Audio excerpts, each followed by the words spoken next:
आज का मेरा ये वीडियो उन लोगों के लिए है जिनके मन में बहुत ही ज्यादा हार्दिक इच्छा है कि वो नवरात्रि का व्रत करें, लेकिन कई मजबूरियां हो जाती हैं, परिस्थितियां ऐसी हो जाती हैं कि वो व्रत नहीं कर पा रहे हैं।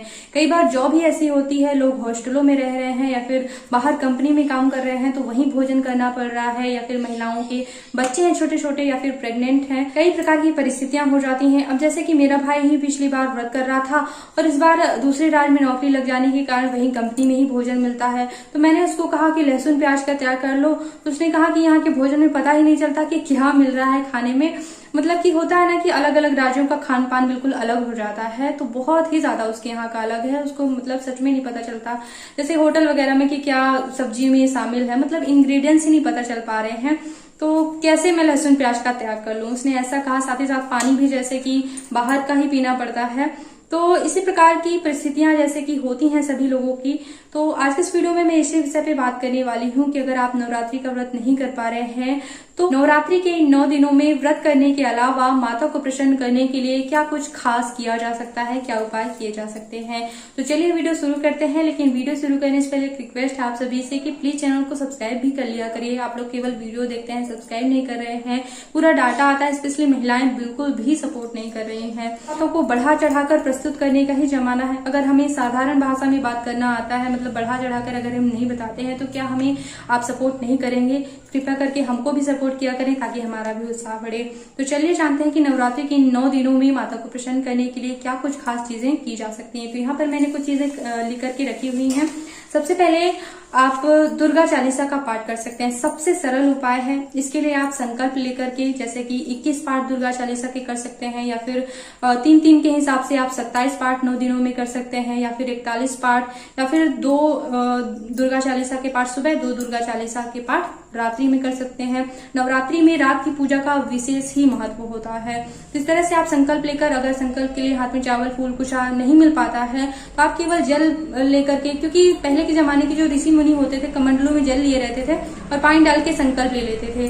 तो जल लेकर भी संकल्प लिया जा सकता है अगर कुछ भी संभव नहीं हो पा रहा है। तो इसके लिए आपको क्या करना है कि एक आसन बिछाकर बैठ जाना है और संभव हो तो आचमन इत्यादि कर लेना है। और आसन आप पहले से भी खरीद के ला सकते हैं, और अगर नहीं संभव हो पा रहा है ये भी, तो जो भी आपके सोने के लिए अगर कंबल हो, क्योंकि कुशा के आसन पर और ऊनी आसन पर बैठ के पूजा करनी चाहिए, तो अगर कंबल वगैरह हो तो उसे ही धोकर साफ इत्यादि कर लें और इसके बाद जो है उसी पर बैठ के जो है आप पूजा पाठ कर सकते हैं। तो आचमन इत्यादि करने के बाद जो है आप संकल्प ले लें कि मैं इस मनोकामना की पूर्ति के लिए, वैसे तो निष्काम भाव से करना चाहिए पाठ वगैरह, कुछ भी मतलब भक्ति भाव, तो निष्काम भाव से करते हैं तो अच्छी बात है। संकल्प लेके मनोकामना के लिए करना चाहते हैं तो फिर आप इस तरह से जो है दुर्गा चालीसा का पाठ कर सकते हैं। इसके अलावा अगर आपकी बहुत ही व्रत करने की इच्छा है तो एक दूसरा उपाय भी है व्रत करने का, वो है मौन व्रत। आप मौन व्रत भी कर सकते हैं। मौन व्रत जो है इंद्रियों में, यानी कि एक इंद्रिय में अगर आप संयम रखते हैं तो इसका भी आपको निश्चित ही अच्छा फल मिलता है। और अगर संभव नहीं हो पाता, क्योंकि कई लोगों का तो काम ही ऐसा है कि बिना बोले काम ही नहीं हो पाना है, तो उनके लिए तो मौन व्रत संभव नहीं हो पाएगा। तो इसके लिए कुछ और भी उपाय किए जा सकते हैं, जैसे कि बहुत ही ज्यादा अगर व्रत करने की इच्छा है तो आप पहले दिन और 9वीं के दिन का जो है व्रत कर सकते हैं। तो इसके लिए आप बाजार से कोई भी फल, जैसे कि 1 दर्जन केला ही ले लिए, दूध मिल गया तो दूध ले सकते हैं, और केला दूध खा के जो है फलाहार पर इन दोनों व्रतों को संपूर्ण कर सकते हैं। पानी के लिए अगर व्यवस्था हो, कहीं पर नलकूप वगैरह हो, बाहर का पानी मिल जाए तो अच्छी बात है, और ना मिल पाए तो जो भी व्यवस्था हो उसी से जो है आप अपना व्रत पूरा कर सकते हैं। माता से आप अपनी समस्या कह सकते हैं कि माता जो परिस्थितियों में हूँ तो उन्हीं परिस्थितियों में जो है मेरा भक्ति भाव स्वीकार किया। अलावा जो है सबसे महत्वपूर्ण बात बताने जा रही हूँ कि हर कॉलोनी माता दुर्गा की स्थापना की जाती है। माता दुर्गा की मूर्तियां जो है होती हैं, तो नियम बना लीजिए कि सुबह उठकर और शाम की आरती में पहुंचना ही पहुंचना है। और नियम बना लीजिए, कुछ फल रख लीजिए, एक दिन लाकर रख लीजिए, रोज रोज जाने का टाइम नहीं मिलता। माता को रोज प्रसाद ले जाइए, धूप बत्ती का इस्तेमाल कीजिए तो धूप बत्ती रोज ले जाया करिए। बस वहीं स्नान ध्यान करने के बाद माता को प्रणाम कीजिए, उनकी पूजा करके फूल पुष्प जो है आप उन्हें अर्पित करके पूजा कर सकते हैं। अगर वहां शांति है तो वहीं पे जप कर सकते हैं, और अगर नहीं है, अगर कोई मंदिर मिल जाए, माता की स्थापना तो होती ही है, हर कॉलोनी में होती है, अगर यहाँ नहीं है ठीक, तो अगर कोई मंदिर मिल जाए तो वहां अगर कोई आप जप करते हैं तो वहां जप करने का जो है फल 100 गुना ज्यादा मिलता है। शास्त्रों में ऐसा वर्णन आता है, जैसे कि बताया जाता है कि नदियों के किनारे अगर आप करते हैं तो कई गुना फल ज्यादा, गौशाला में करते हैं तो कई गुना फल ज्यादा। इसी प्रकार से जो है अगर आप मंदिर में जप करते हैं तो इसका सहस्त्र गुना ज्यादा फल आपको मिलता है।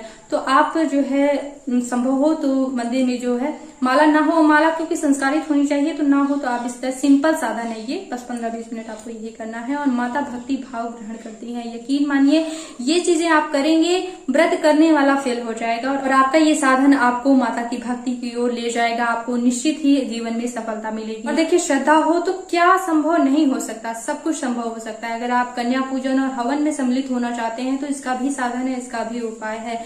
जगह जगह पे माता की स्थापना की जाती है, वहां पर हर जगह जहाँ पे भी माता की स्थापना होती है हर जगह पे कन्या पूजन करवाया ही जाता है, कन्याओं को खिलाया ही जाता है। बस आपको उसी समय पे पहुंच जाना है, थोड़ा सा टाइम तो जरूर लगाना पड़ेगा। हाँ, अगर टाइम नहीं होगा तो फिर थोड़ा सा कुछ और आप कर सकते हैं, वहीं किसी को भी जो है कन्याओं के लिए दान कर सकते हैं। और अगर समय हो तो जब भी कन्याओं का जो है भोज करवाया जाए वहां पर थोड़ा सा फल लेकर के पहुंच जाइए, फल जो है कन्याओं को परोसिए और थोड़ा सा बहुत दक्षिणा दीजिए। तो इस तरह से आपका कन्या पूजन भी हो जाने वाला है। इसके अलावा अगर आप हवन करना चाहते हैं तो बस आपको हवन के समय पर पहुंचना है, और हवन के समय अगर आप हवन की आहुतियां नहीं दे पा रहे हैं तो आप कुछ दक्षिणा जो है हवन में शामिल कर दीजिए, मतलब किसी को दे दीजिए वहीं पर पुजारी लोगों को, तो जो है आपका हवन में भी भाग सम्मिलित हो जाएगा। अगर आपका कन्या पूजन के समय पर पहुंच पाना संभव नहीं है तो आप जहाँ पे भी स्थापना है तो वहां पर पुजारी से मिलिए, फिर किसी भी जिन्होंने स्थापना की हो उनको आप दक्षिणा मत दीजिए, फल ले जाकर के दे दीजिए, तो फल तो देंगे ही वो कन्याओं को।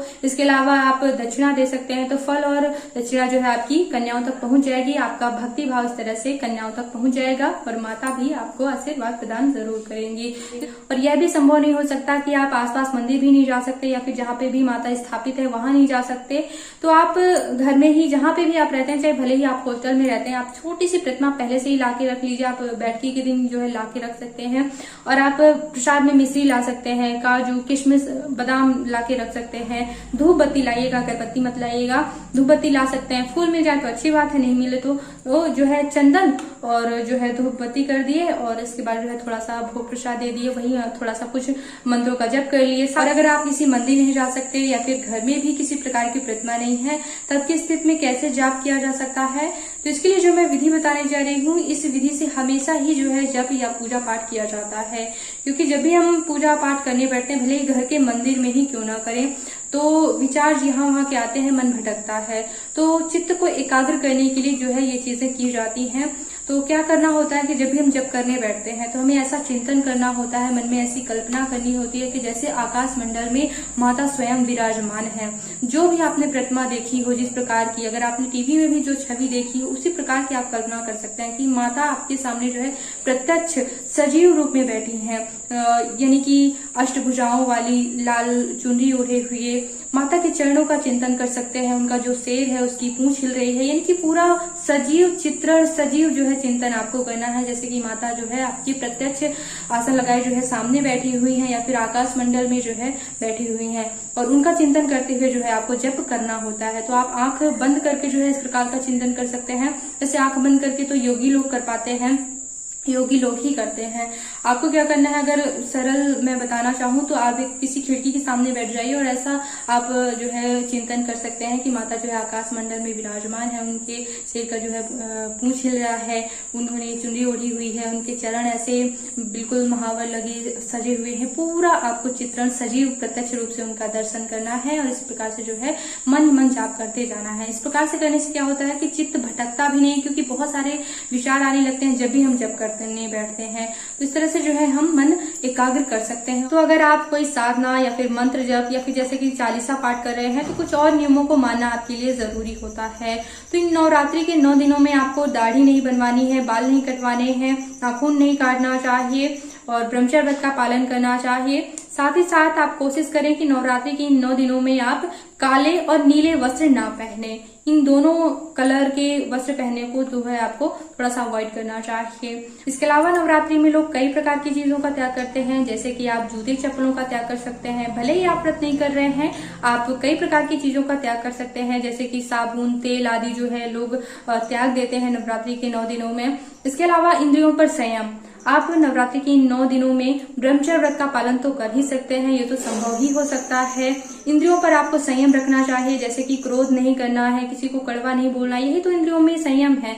अगर आप मौन व्रत नहीं कर पा रहे हैं तो कोई बात नहीं, कम से कम किसी की बुराई ना करें, फोन का उपयोग कम से कम करें ताकि अश्लील चीजें आप ना देखें, सत्संग देख सकते हैं आप। इसके अलावा ज्यादा महत्वपूर्ण होता है, भले ही आप खाएं या ना खाएं, ये ज्यादा महत्वपूर्ण नहीं होता है। महत्वपूर्ण होता है माता के मंत्रों का जप। व्रत किया ही इसलिए जाता है ताकि ज्यादा से ज्यादा हम भगवान के पास रह सकें। उपवास का मतलब होता है कि भगवान के समीप वास, तो इसलिए भूखा रहा जाता है ताकि ज्यादा से ज्यादा माता के मंत्रों का जप किया जा सके, ज्यादा से ज्यादा उनका जो है स्मरण किया जा सके, भजन कीर्तन में दिन व्यतीत किया जा सके। भले ही आप मौन व्रत ना कर पाए, लेकिन अगर आप मन में माता के मंत्रों का जप करते हैं तो आपको किसी और से बोलने का अवसर ही नहीं मिलेगा। तो कुल मिलाकर यहाँ पर ये कहना चाहती हूँ कि अगर हम अपने मन को अवसर ही नहीं देंगे तो हम उतना ही बोलेंगे जितनी हमें आवश्यकता होगी। अवसर नहीं देना है मतलब कि हमें ये सोचना है, इस बात पर ध्यान लगाना है कि हमारा जप कैसे छूट गया, माता का स्मरण कैसे छूट गया। ओम दुम दुर्गाय नमः, ओम दुम दुर्गाय नमः, इस तरह से मतलब निरंतर